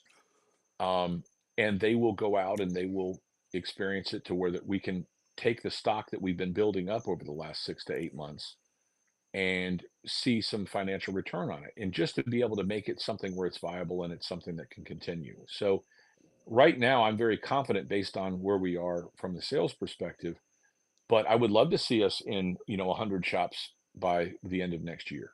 We're in, 20 shops. And so, I'd like to, 5x those numbers, and it may be more. And it doesn't have to be quantity over quality. I mean, we try to build relationships with our retailers. And for me, I would much rather have a great relationship with a retailer. I can call on the phone. I know who they are.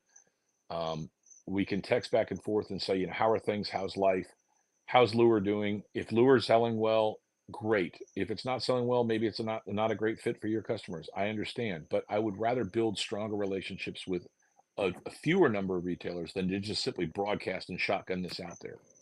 Um, I'm looking for the long term, and that is something that as time goes on, I think we'll hopefully see that happen. What do you want your kids to take from this experience? If they don't work in the company, what do you want Mhm. from them to take from your experience as a father showing them this part of your life? Well, they've seen me work hard. I've always had, one or two jobs going through life in their life, and I think it's a good example for them to see someone who is taking the responsibility and to provide for them. Um, I think that it's built a work ethic in my children so that they know that whether they're in school, which is basically their focus and their job, not a revenue generating thing, but their job is to go and be the best student they can be and do the best you can do. As they've gone out and gotten employment and graduated college and going out and doing things like that, if that was something that they wanted to do, they will then take those same ethics and apply them to their employment and work their way up. And I think that so one is a work ethic, and two is do something that you love. I really like the development side of business. I mean, it's great to see something from nothing, just a piece of property that's just a field turn into something that is something, and to see that kind of making something of something. The cigar brand and they may not be working with cigars, but find a passion that you like. If you can find out a way to, make money doing it, great, but find something that you can enjoy and you can share with some other people and take a risk. It's okay to take. I'm not a big risk taker. If you were to talk to my coworkers, they're like, you're pretty conservative when it comes to making a decision about things or whatever. But this has been something that I did not know about myself. You asked that question earlier, but to tie into this question, I hope that they learn that taking a risk and taking a chance, you, you only have, 8 decades on the planet. Go ahead and try something. And if it doesn't work, if this doesn't work, am I going to stop smoking cigars? No. And, but it's something that as long as we're still having fun doing it, go for it and get excited about it. I hope they get that. And let's also be honest, you created a great retirement job in the sense that this is going to give you and your wife the ability to travel around at that Sure. same time, you Sure. know? Sure. I love that. I was really hoping you were going to point to this is going to show my kids that taking a risk for something you love is worth it and can be Yeah. worth it. And the only thing you ever have to lose is the fact that you didn't try, That's right. and that might be That's the right. biggest loss of them all. And Sure. without knowing, without trying, you'll never know. That's right. And that's everything a father could ever want for their kids is that lesson of try, just Uh-huh. try your best, always try your hardest, and give it your all. And if it doesn't work out, well, you could at least rest on the fact that you gave it everything. You bet. and Absolutely. and that's really all that a father really shows their kids in that work ethic side of it. Mhm. And as somebody that has a 3-year-old daughter myself, I'm not Yeah. she's not necessarily looking at me for that, but I tell you what, she's got some little friends, and some little friends that are boys in preschool that I'm considering having a talk with their parents about. Like, do we got to lay Wow. this out early? So, before I get to that, because I do have a question around that. Mhm. Um, what is one thing that you learned going through this process in the cigar world that you thought was going to be different than what it turned out to be? Oh, something that was didn't meet expectations or was different than I thought it was going to Yeah, be. like you always hear everyone go, "Oh man, it's great. All you do is sit around and smoke cigars all day and Oh, party." no. Like that's not real. So like what was that No, like for no. you when you realized that it's not Well, all fairy tales like it some make it isn't. I out? mean, I would love to say that, this time is great. I really appreciate you giving me an opportunity to tell our story on a podcast, and to spread it with your audience and other enthusiasts out there. If I could just sit around and tell the story and smoke cigars, I think it would be that's the fantasy where this is just so easy.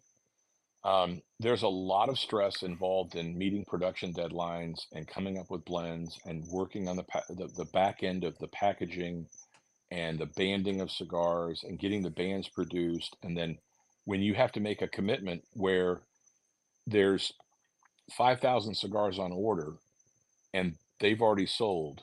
So then you have to put another order for 5,000 cigars, and the financial pressure of being able to say the factory, look, they need to get paid. You need to make sure that they are continuing to roll your cigars. And, you know, having tobacco available, the Big Lou in the Corojo is a great cigar. It's fantastic. It's a very special cigar in a sense that it's this Corojo Oscuro. Sustainability of making sure that the tobacco is even available going forward. It all of these things were something that I never had ever thought about, and I thought it would just be something like, "Well, you just order whatever you want and you'll get it, Yeah, when yeah, when yeah. it comes out." Well, that's not reality. I mean, and you're competing with other people that are competing for attention with the factories. You're competing for, whatever the latest and the greatest is, so you come out with a blend of cigar you like, but you've gotta be able to keep up on the trends, you've gotta be able to keep up with what people are smoking and what they're enjoying, and there's only so much time in the day. I mean, time is one of those things that you can make more money, but time is a non-renewable resource. And that is something that has become that much more evident when every waking moment and every free time that you have has been putting into getting business and keeping the business and doing those kinds of things. And so it's been much more involved behind the scenes than I ever would have thought, for sure. And it's exciting. I mean, yeah, I'm not complaining in a sense. I've been very fortunate to have a lot of people around me that have helped make that happen. But it's just one of those things that, you know, just simply buying cigars and putting a band on them is that's the simple part. Hmm.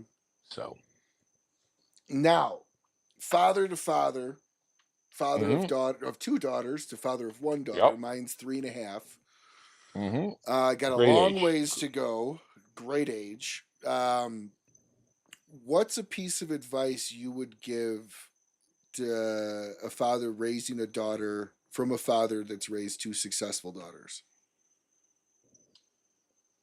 Well, You know, I had the benefit of having a dad who had raised 2 older daughters that were out of the house by the time I was even around. So they're older than I am, and so they had already been married before I was even born. And Oh, were you the surprise baby? well, so I have a younger brother, and he and Okay. I are a product of a second marriage, and we're very close to the 3, I still they're brother and sisters. And so in the relationship, I could see my dad had the patience to raise us because he had been through the gamut of raising older kids. So I got the benefit of that. Whereas my mom, we were the first two that, came out of the gate or whatever. So I was the, first her firstborn. I had all the rules. I'm the rule follower, and then my younger brother, he kind of pushed the envelope and did whatever. So I love them all. Everybody's got a different personality, but from a standpoint of a dad to a dad and having raised daughters, the perspective of my dad was, you know, you've got to be involved in their life. You have to take an active role in knowing who their friends are and giving them the example that they should have when they're going to look at who they're going to spend their time with in their friend groups, and then eventually who their partners are going to be, and whoever their partners are going to be in life. Be an example and set goals. I mean, and set standards. I think that one of the things that my two daughters will come to me for reference, they know what high standards I hold myself to and what I hold them to. And they had different boyfriends, throughout their path, and I think that that's a big part of it. But also in this world, times are way different than when my dad was raising us. Women have a much more active role in business. They have a much more Mhm. active role in government. They have an active role in other things. And I have to say that if they are interested in things, celebrate their interests. They may not be your interest, but be able to support whatever their interests are. And at 3.5 years of age, it could be butterflies and Barbies, but it could be Spider-Man. Tonka trucks. It's It Spider-Man. could be Spider-Man. It could be Spider-Man. And you know what? And show an interest in whatever those things are and to celebrate those things, um, that you don't know how that's going to affect them as they become young adults and then adults themselves to go out and do things. So, just self-respect and to let them know that they have value for any child, but especially daughters, so that they can go out and be a formidable individual and be a contributing member of society. What was it like for you the first time your oldest daughter went out with her friends and came home Mm, at curfew, whatever the curfew yeah, was? yeah. So I left a lot of that up to my wife. Um, I I I will say that I that's kind of the tag team of parenting. I've been fortunate enough to have someone else there with me. Not everybody has, another partner or another parent in the mix and doesn't necessarily share the same values. I can say that there have been some nights, middle school is tough with the emotion of all the different drama that happens, but high school, when they start to develop and they start to look for their freedoms and they start to go out and do things and they start to not tell the same story and look, we've all been teenagers, right? And then as they become young adults, but we've always said to our kids, and I will say that this goes into the story about being there for your kids. I've always said that if you ever in a situation you don't want to be in, no questions asked. You can call us at any time, any hour of the day, any hour of the night. We will come and get you. We will make it happen so that you don't, and you never have to explain the situation. If you don't want to talk about it, don't feel compelled, like I don't want to tell my dad or whatever. Um, and there's been a couple of times in life when that they've cashed in on that advice and that promise. And you can't backpedal on that. You can't pry and you can't beat them up about it because they made a choice or made a mistake. Mm. There was, evidence that they weren't where they were supposed to be at a certain time, and you know, you make a phone call and you say, "Are you making good choices?" And just reinforce the fact that they have a choice and they have an opportunity to decide how they're going to behave and how they're going to live their life. And when you start giving them the moment that they break that trust, it's hard. So, and that's what you say to them. Say, "Look, it's going to take some time to get back from this because we all make mistakes." But I leave the disciplinary, if I get involved, they don't want to have me get involved because I'm pretty blunt when it comes to, not tolerating a lot of that. So, you I'm know, the same way. yeah, I'm yeah. not the warm and gushy. I actually have most of my friends will tell me, okay, I've exhausted everybody that's gonna give me like kind and loving help, Oh and yeah, now I just want the yeah, blunt, cold truth. So I'm talking to you, sure, and that's where I think you and I are similar on that. Is there's sure. just you ask a question, you're going to get the answer. Don't ask a Oh question yeah, you don't want an answer to. no, Uh, absolutely not, absolutely not. and I've actually had my father-in-law learn that with me, and hell, my own parents have learned that with me. But no, I agree with you. I love the fact that as a father, instead of we're gonna ground you, we'll pick you up, make you safe, but it's no, whatever situation you're in, if you have to make that call, it is bad enough. I'm not gonna add Yeah. to it. I just want you Yep. safe and home. Yep. And if you want to open up to it later, fine. But if you're pulling that card, you know the situation you're in. You already Yeah. probably know what I'm gonna say. Sure. They don't. There's a lot of unsaid things that happen in parenting. Sometimes it's the words that aren't said, and just the being there and being making sure that they can count on you.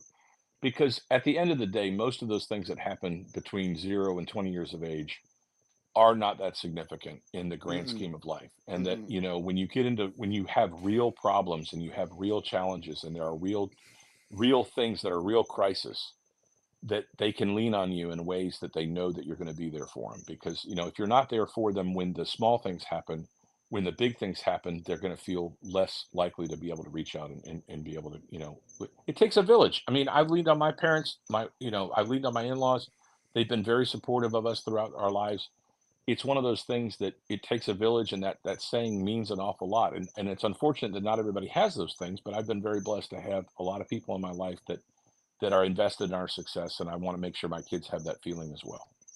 Yeah, and it's just so important that they trust you, and the "I told you so" might feel good in the moment, but the "I told you so" could also prevent those phone calls. Absolutely. And so I Yep. love that Yep. approach, and thank you very much for sharing, because I Sure. think I think a lot of young parents like myself are scared for their kids to come up in this world today, and Yeah. I want my daughter to feel the same way. If you're in a shithole, you call me. I'll show up Yep. with, full gear on and take care of anybody if I have to, but you can get in the Yeah. car and I'll Yep. Uncle Buck someone. That's totally fine. We'll That's throw right. them in the Yeah. truck, I'll get the drill out. We'll go right through the Power door. drill. Exactly. Exactly. Yeah. So here in closing, just some lightning questions for you to wrap Sure. up the show.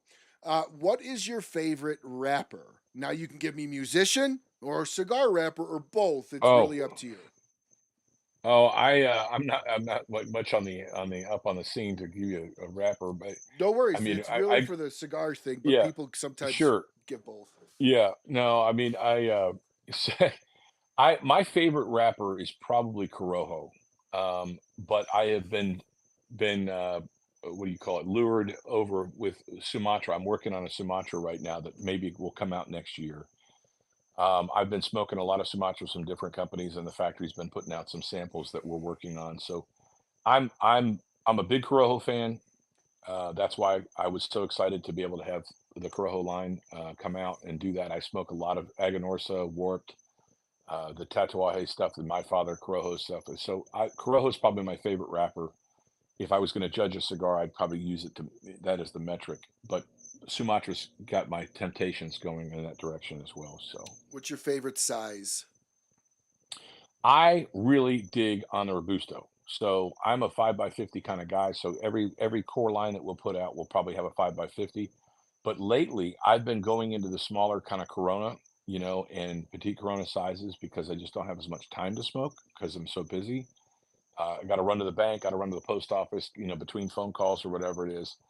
If I can get a Corona or a petite Corona size cigar and it gives me enough flavor to get through the moment, I've been finding those as well. But if I was going to grab something and try a new brand, I always reach for the Robusto. What kind of reel do you use? Mm. So I've got for just regular tackle for freshwater fishing. I mean, I use basically whatever. Uh, I've got a couple Daiwa reels that I like. I've got a couple of fly rod, from the fly reels. I'm a sucker for nice things. And there you can spend as much as a car on some of this fly fishing Oh yeah, equipment that you you have can. out there. I'm not into that level, but I've got a couple of Sage reels and I've got a couple of Orvis reels that have, particular things. But I go and I use my dad's old fishing rods, and it's something where a good old Zebco fishing rod, it isn't usually the tool that limits the artist, This is And true. most fishing equipment is designed to catch fishermen and not fish. So, I will say that I've fallen into that trap many times, but I use the stuff that's been tried and true. Rarely do I go out and get new equipment, because I've been fortunate to have enough of my dad's old stuff. But I've got some fly fishing stuff that I just like looking at, or like the fit and finish of a bar stock aluminum reel that's lightweight and just, anodized aluminum. Some of those things from a design standpoint, I have a strong appeal to the designer in me. Do you like bait casters? I no, no, and I'll tell you why. They are basically, I know that you can do amazing things, and I watch people that know how to use them. That is not what I was raised on, and I've had more rat's nest of monofilament line and ruin a fishing excursion. I went out and I bought one. It was a Shakespeare. I spent like $150, and that was a lot of money to me at the time, which is still not cheap. And I bought this Shakespeare bait caster, and I put it on the rod, and I lined it up, and I went out, and the first time I used it, I went and I didn't know you had to put your thumb on the spool. Yeah. It The entire spool of line went out into this cloud of monofilament, and I just said, "That's not good." So not a bait caster. I Oh. respect people that use them. No, I keep it simple. I'd rather have, like I said, a Zebco with a push button Zebco than, I use just a regular, flip the bail on the, I don't know what Hmm. they call it, open cast or whatever it is. I Open use cast, regular, yeah. yeah, open cast. I use open cast. It's a known quantity. It's what I was raised on. So, call me a curmudgeon, but that's no, that's where I'm at. What's your favorite cut? Mm. I've been using just straight cuts. I went through this time when I was a V cut guy. And I found that I have one of these combo V cut straight cut lighters, cutters rather, and I have gone just to a straight guillotine cut, and sometimes I'll vary the direction and the angle. I'll give it a little bit like on a torpedo. I'll open it up at an oval instead of a circle. But for me, it's let's get the cigar open, let's start smoking, and I want the most smoke out of it, so I do with a straight cut. That's pretty much where I'm at. What's your favorite pairing? Mm. Well, Non-alcoholic and yeah. alcoholic. So I have not been drinking that much. I got diagnosed with diabetes, type 2 diabetes last year, and so I throttled back and had fatty liver, a little scare with that. That's all been much better. Everything's back in the normal ranges. But I really like scotch and I really like bourbon. And there's some single malt scotches that are just something that I enjoy with a cigar. And definitely bourbon, the sweetness to be able to bring out some of the notes and especially the Habano. So I appreciate spirits, um, either Scotch or bourbon. But when it comes down to my everyday pairing, I'm a sucker for a great cup of coffee, a bold cup of coffee, and cigars. So I, try to start the day with a cup of coffee and a cigar. And I was, drinking coffee tonight, just with a cigar. And I think that those flavors for me just pair very, very well. But I'll tell you, in smoking with other people online, they've introduced me to some of these craft root beers that are pretty good too. Hmm. And some of the craft root beers really can help bring out some nuances and some enjoyment out of a cigar as well. Yeah, Abe DeBabna is really big into root beer. Hmm. So, last question of the night here. How did you meet our good friend Richard Beard? Well, so I'm going to have to say, I'm trying to think if he was at the HERF in Kentucky, but I know online we've crossed paths in many different things, and he's one of the Micallef ambassadors. Yep. And so Micallef is a brand that I enjoy smoking, especially the new stuff they're coming out with. When the black came out, the blue came out, and the The red came out. red. The blue's my favorite of the Yep. three. I know everybody says the red is where it's at. I'm still a blue fan. I've only smoked a couple of the red, so I can't give it a true honest shake. But I smoke the blue whenever I can because it's got this Sumatra note to it. This San Andres Sumatra, which I didn't even know was a tobacco. It was like the stuff coming out of Casa Torrent, and the tobacco they're using is phenomenal, and the price point is phenomenal. It's a great thing. So props to Micallef. I've been on podcast and Herf with Dan Thompson and his crew of people. They're doing great things at Micallef. So I got invited to be part of the Micallef ambassadors, and my local shop is also a Micallef shop. And so I um, Richard has been one of the guys that has been a follower, and we've, he smokes lure, and he liked the cigars and said, "This is something that we want to share with the other ambassadors." So that's how we met, and I can't remember if we met at the Herf or not, and because I met Yes, so he many different said, people. And my old Kentucky Herf. yes, okay, so that's where we first met, and so, he suffered through the story in person, at the booth, and that's where he first smoked lure, and then basically said, "Hey, I'm active in the Micallef Ambassadors. Would you like to, hang out and shoot the breeze with us?" So he's been a great supporter of the brand. Props to Richard. Good to see you. Thanks for hanging out with us. Um, but that's where we met. So that has been one of the events that has really kind of helped shape the brand and get the exposure out there. The guys that are part of the Ohio Cigar Mafia, and mentioned the Dogs Inc. and stuff, that we've done some work with them. Um, just great people, just great people, and it's always fun to meet people in person that you herf with online. So I hope that we'll be back in May of this coming year to be at the Mile Kentucky Herf as well. So Richard, I Fan- hope to see you there. Fantastic. Well, Lou, this has been a lot of fun getting to know you. I hope this was fun for you. I hope it was Oh, great. I hope absolutely. I gave you some good questions, as well as allowed you the ability to really tell your story in the way that make you Big Lou proud. Well, I do appreciate it, and I'm sure he would be proud. And thank you for the time. It means very much to, especially a new brand, and just a fellow cigar smoker, to hear you enjoy the cigars. I hope you'll smoke the other ones and give me feedback, and look forward to Yes, watching. So let me know. And if absolutely.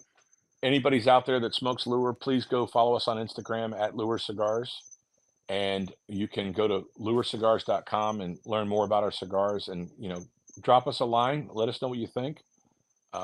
But again, we'd love to connect with people, and look forward to herfing with you guys in the future. Do you have a shop directory on your website? Yes, so on our contact us Perfect. page is a list of all of our retailers that we have, and there's several online retailers, and then there's several brick and mortar shops that also have the ability to sell and ship. And then if you're ever traveling and you happen to be in some of these places, stop in and ask for lure. And if your retailer doesn't carry it, we'd love to have the opportunity to have a conversation with them too. Well, Lou, I know you got family out here in Colorado. You make it out Hmm. Colorado way, we'll have you in studio and we'll do a in studio herf. That would be awesome. Love That to would be have you awesome. out here. It's been great spending the night with you. Thank you so much for spending your night with us, and I look very forward to seeing where Lure is Cigars is going to go in 5, 10 years from now, and I think you Mhm. are too. Um, Yes, sir. Love the brand, love the story. The second cigar I smoked of the night, it's very, very good. The draw has been great, no issues. I'm looking so forward to diving into the next three. Thank you so much for sending them Great. over. You always have a Always. home here on the Rocky Mountain Cigar Show. So if you ever want to launch anything new, want to stop on to talk about it, please, doors always open here. And Outstanding. thank you to everybody watching tonight. This has been another live episode here at the Smokin' Studios of the Rocky Mountain Cigar Show. Thank you so much for tuning in. Thank you very much to all the sponsors that make this show remotely possible. Please, please support them. Support Lou over at Lure Cigars as well. And until we see you again, smoke what you like, smoke as often as you can, and have a great, great rest.